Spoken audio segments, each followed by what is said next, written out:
Sir, क्या लगता है चुनाव से पहले छत्तीसगढ़ में शराबबंदी होगी?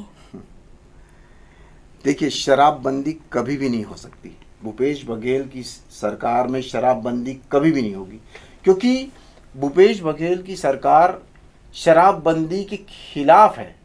शराब को बेचने में इनका बहुत ज़्यादा इंटरेस्ट है, वहीं से इनकी रोजी रोटी चलती है, वहीं से सभी चीज़ें चलती हैं, और इनको कोई मतलब नहीं है कि 48,000 जो परिवार है वो इस शराबबंदी से त्रस्त है।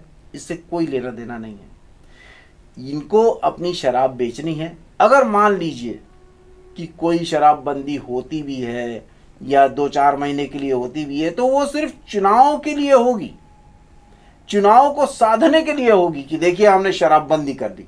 लेकिन उसके बाद, चुनाव के बाद मान लीजिए कि वैसे तो कांग्रेस जीतने वाली नहीं है, अगर बाई चांस अगर आ जाती हैं तो वो शराब फिर से चालू कर देंगी, और वो बोलेंगी और ये बोलेंगे कि कोई कीटनाशक दवाई पी रहा है, हमारे को देखा नहीं जा रहा है, इसलिए शराब खोलना पड़ रहा है। और ये सब चीज़ें बहुत लुभावने हैं, और उनके पास उदाहरण हैं। जैसे पिछली शराबबंदी, अभी कुछ समय के लिए शराब बंद थी, तो उसके बाद इनसे रहा नहीं गया, इनको खोलना पड़ा, इनको खोलना था। इस वजह से कुछ कुछ मुद्दे उठाए उन्होंने कि एक जन कीटनाशक दवाइयाँ पी रहा है, एक जन वो ये पी के मर गया है, शराब की किसी की ज़रूरत है, इस वजह से ये शराबबंदी खोली जा रही है। और ये खोली, और जब कोरोना काल में भी धड़ल्ले से शराब अवैध रूप से पूरे छत्तीसगढ़ में बिक रही थी, डबल ट्रिपल रेट में, 10 गुना रेट में भी बिकी है, बिकती रही। क्या प्रशासन इसमें अंकुश नहीं लगा सकता था? बिल्कुल लगा सकता था।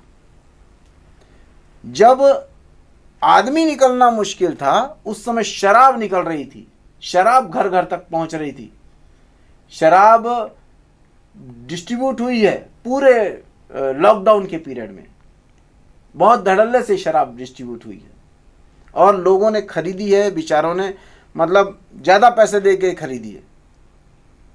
तो ये प्रशासन की कहीं ना कहीं शय होगी, शासन की शय थी प्रशासन को, तभी ये बिक रही थी शराब, नहीं तो नहीं बिक सकती थी शराब।